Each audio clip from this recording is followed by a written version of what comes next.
Camden, one of the reasons why we brought you in to lead here is because you're just a stellar leader.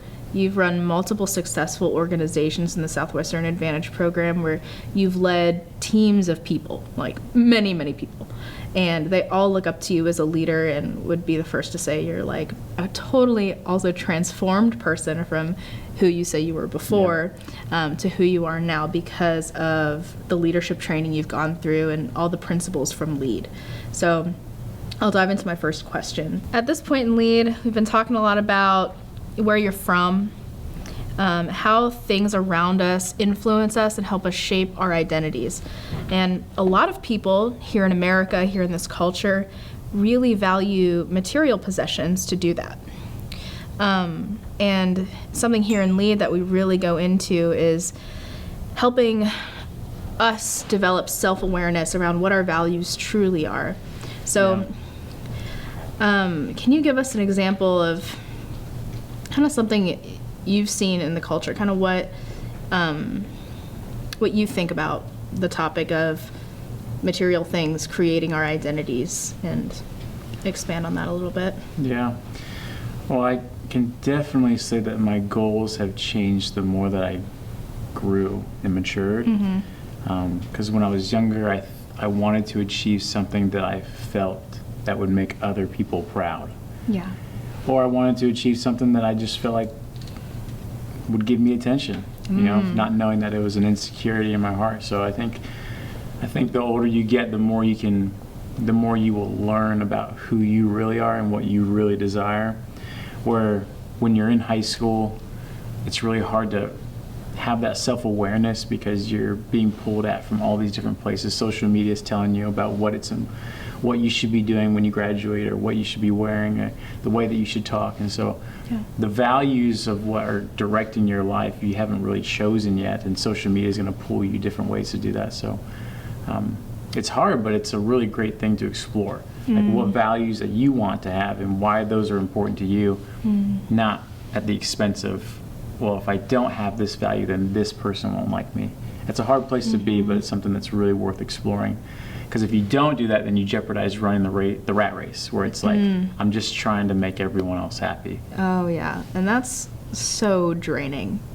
I've had experiences, even online, I know people say, like, you really should do the work on yourself to know what you like and dislike, so later you don't have regrets. Because actually the most painful thing isn't necessarily the self-discipline to do the work, it's the regret that you have later because you didn't do the work in the first place. Yeah. And developing your own identity comes with time, just like you said. But how does one start developing that? How does one start developing knowing what their personal values are, in your opinion? Yeah, I think it goes back to asking good questions. So I think if you have someone that you look up to, whether it's a church or a coach or a mentor or even an uncle or aunt, like asking yourself, what are qualities that this person has that I am attracted to? Yeah. And so whether that's humility or meekness or vision or consistency or their schedule, whatever it is. And so I think once you're finding out what you're attracted to, then you'll start to pull things and adapt that to your own life.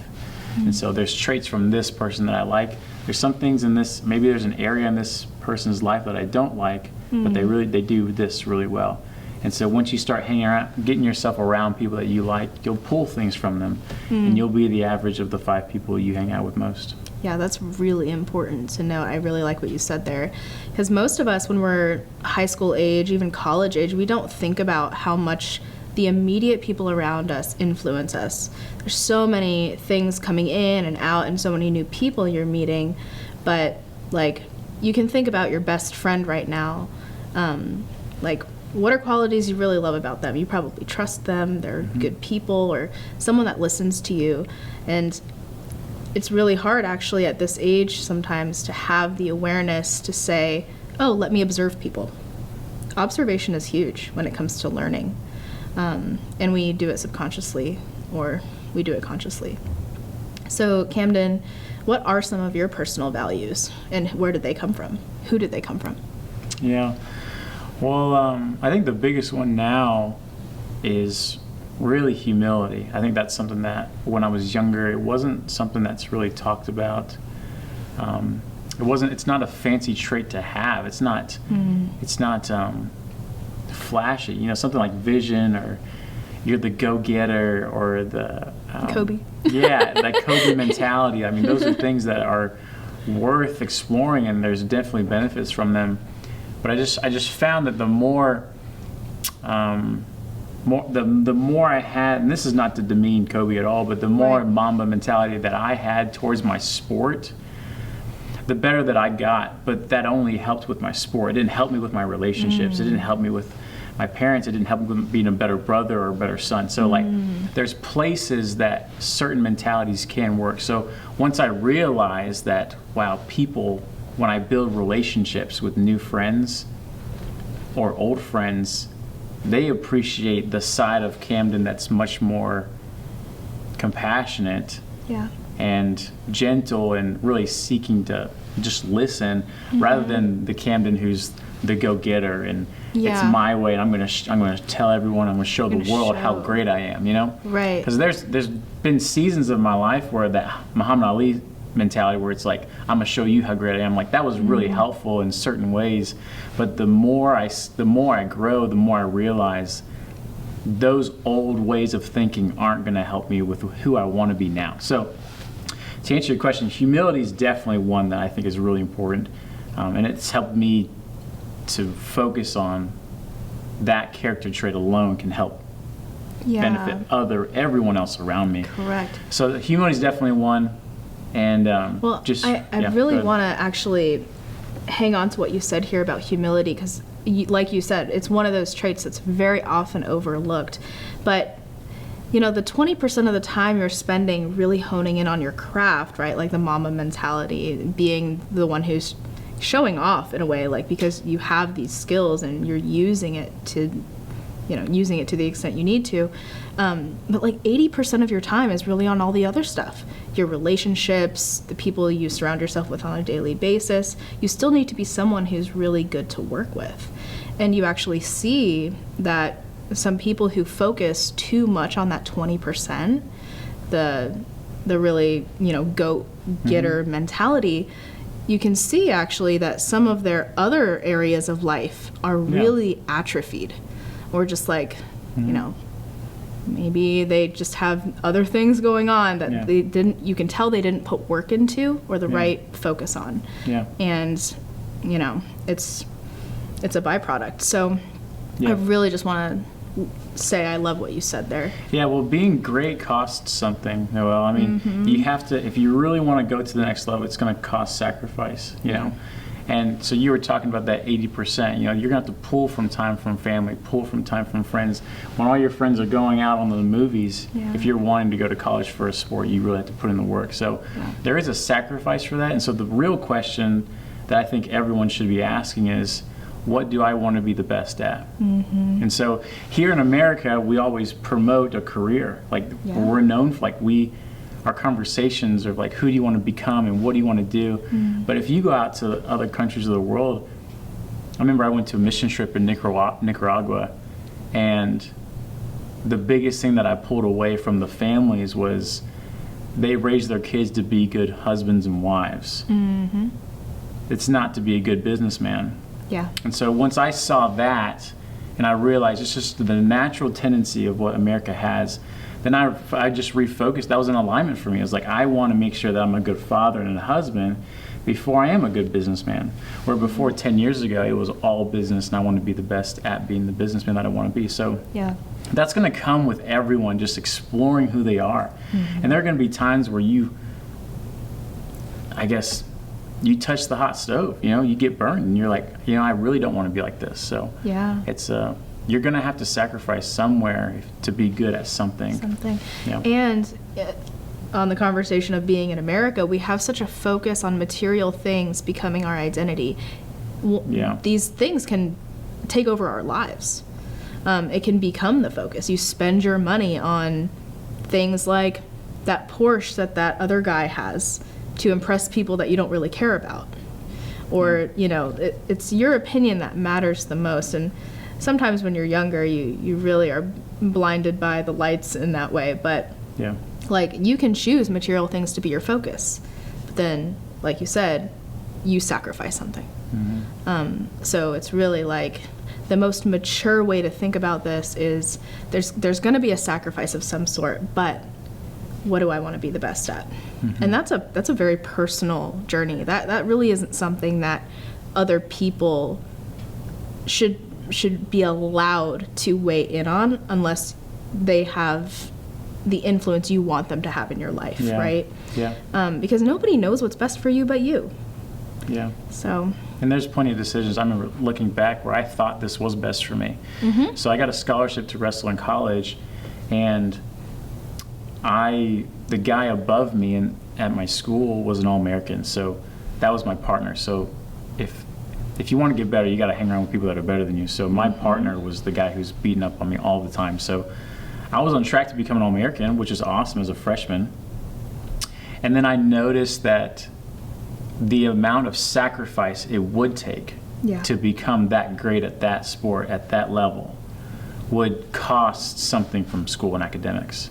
And so then I had to make a decision. So then I ended up quitting after my freshman year and just chose to focus on academics. And that was a huge sacrifice, you know? I had to ask myself a question, is it worth it? Am I going to get a good investment on return long after my college career from becoming an All-American? Like, is that really going to be something? So I chose not to pursue that and ended up getting a master's. Sometimes when you make a decision, you don't know at the moment. But later in life, you can look back and see whether that was right. You know, that's the beautiful thing about being able to look back. Is like, man, that was a good decision. I'm glad I took a risk on that, or it wasn't. So I'm happy to say that was a good risk or decision that I made, not pursuing collegiate wrestling at an All-American level, where I just chose to focus on what was important. That was academics at the time. Yeah, and I think something really important that you touched on with decision making is we can't sit in this place of analysis paralysis when we're growing and learning as fast as we are at being that young, being in high school, being in college. In a lot of ways, you just got to take the information you have and run with something. We can't sit here trying to straddle two things at once, because then both of them really aren't going to work out. And you're not going to know the alternative, really. Like, you're going to look back and say, oh, maybe I could have made a different decision. But you can only look back and say that. So I would encourage, like, anybody listening in the audience, it's just best to make a decision, the best decision you think at the time with the information you have. And don't dwell too much on, oh no, did I make the wrong decision? Honestly, I would say you should commit to making a decision. Yeah, the wrong decision is being stuck. Yeah. That's the wrong decision. So Absolutely. just committing to something and giving it the best that you can, and giving it your best throughout the amount of length that you've chosen to give it, that will give you more of a reward than just staying stuck waiting for someone else to tell you what way you should go. Yeah. There's a time there's a time where like all of us are supposed to leave the covering of our parents to explore on our own. And so that's kind of what, high school and college is all about. You're growing up and you're developing your own mind to figure out what's best for you. From my own story, I can really relate to this. Coming out of middle school, I loved being in drama, I loved singing, and I loved performing. But under the influence of my parents, I thought it would actually be best to, and honestly, they kind of gave me like a, hey, you can do this or you can do something else. I could have gone to a school where it was more arts focused, or I could have gone the super academic route because I knew I could do it. Yeah. But there was something I needed to prove. I was like, can I work hard enough to basically like be smart enough to get into a really good college, and get like a really decent scholarship too. Yeah.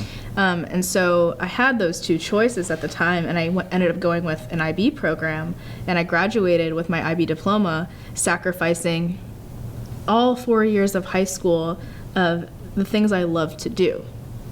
And at the time, I was thinking I was doing the right thing, but I was surrounding myself with people who were super academically inclined, people who wanted to be lawyers and doctors and be like scientists, really big brains in the world. And I ended up completely doing that and getting a full ride to Florida State University. Yeah. But looking back on that, I kind of wished that I followed that intuition in a way where it was like, you were really arts inclined. You can be academic, and you prove that to yourself. Yeah. That's great. You can be smart, Noelle. But at the expense of that time that you could have put into maybe going a whole different direction. And you Yeah. can't dwell on that stuff. That was something that, after high school, getting into college, I was like, dang, like, I wasted that time. Come to find out now at this point, I'm 26. It wasn't time wasted because I'm still doing, look, I'm sitting in here in a studio with you, filming for lead content. Yeah. I'm still using the performance, so much of my creative energy, and using what I learned in college and my academics in high school for my life right now. So they don't have to be mutually exclusive, something that I've learned, and you don't really know where it's all going to take you. Yeah. Yeah, I mean, we all have gifts and we all have talents, and those things they're going to be used. They're going to be used. So, like I think it's safe to say, to bring it back to what we already hammered in, it's like the wrong decision is staying still. And waiting for someone else to tell you what to do when you need to be the one that has the courage to go out and fail. Yeah. Absolutely. We're going to talk way more about that here in Lead. Camden, I think a really important question to address is, when does the shift happen, or when did the shift happen for you from going from your parents' identity, who you were with them and what they wanted for you, to being Camden, being your own person? Yeah, so it actually wasn't my parents' identity. It was your Curtis's and Coco's little brother, Camden. So that was actually a bigger role for me. My parents were pretty freeing, letting me do what I want. Yeah. But everything that I did was with Curtis and Coco. Your brothers? My older brother and older sister. Okay. So that was the situation for me. I was starting my freshman year, and I found myself becoming good at things that they didn't do. So growing up, I was homeschooled up until 7th grade, and my mom had us in dance. So that's what we did. We tap, ballet, jazz, lyrical, hip hop, breaking. On Friday nights, we would go downtown Denver, and we'd break on a cardboard box on the corner of downtown Denver. And we would have our hats on each corner of the box with a boom box, and we would just break all night.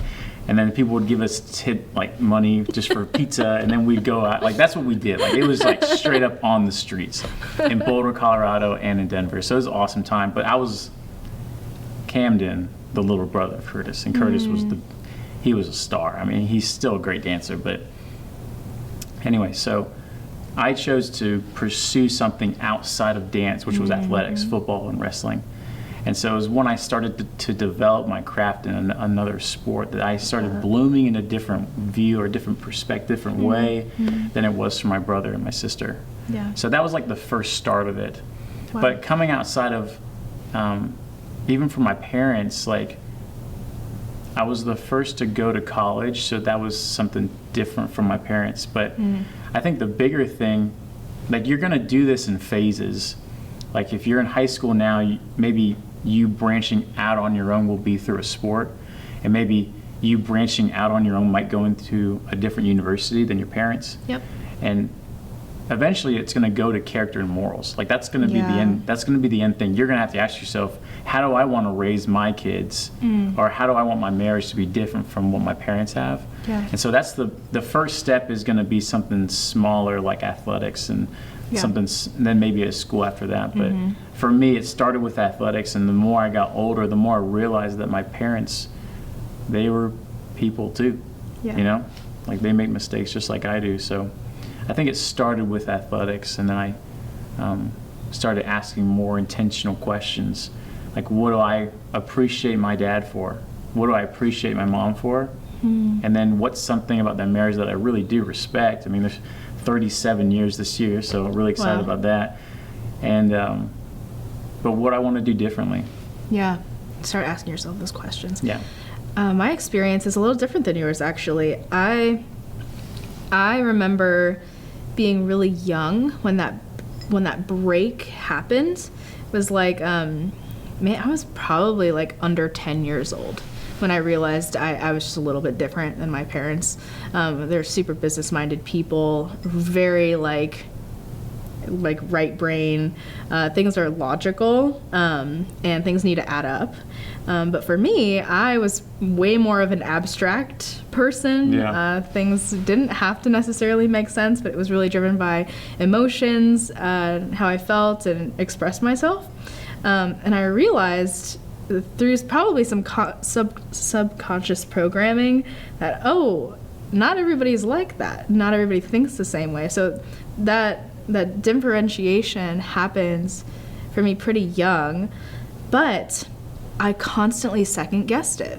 So my journey through elementary, middle school, and high school was constantly trying to put that version of sure. Noelle away, because I thought, especially going through school when it is like, right, like we're logical here, things need to make sense, things add up, you get a grade, you've passed, you fail, like all of that stuff was just like, okay, I guess I have to be this because everybody else wants that. Yeah. And my authentic self needs to go in the closet because nobody wants to see that, and she never got affirmation. Yeah, sure. So now that I'm an adult, I look back on that situation and myself with so much compassion, because, I mean, she would have never known that it's like a whole I call her a she.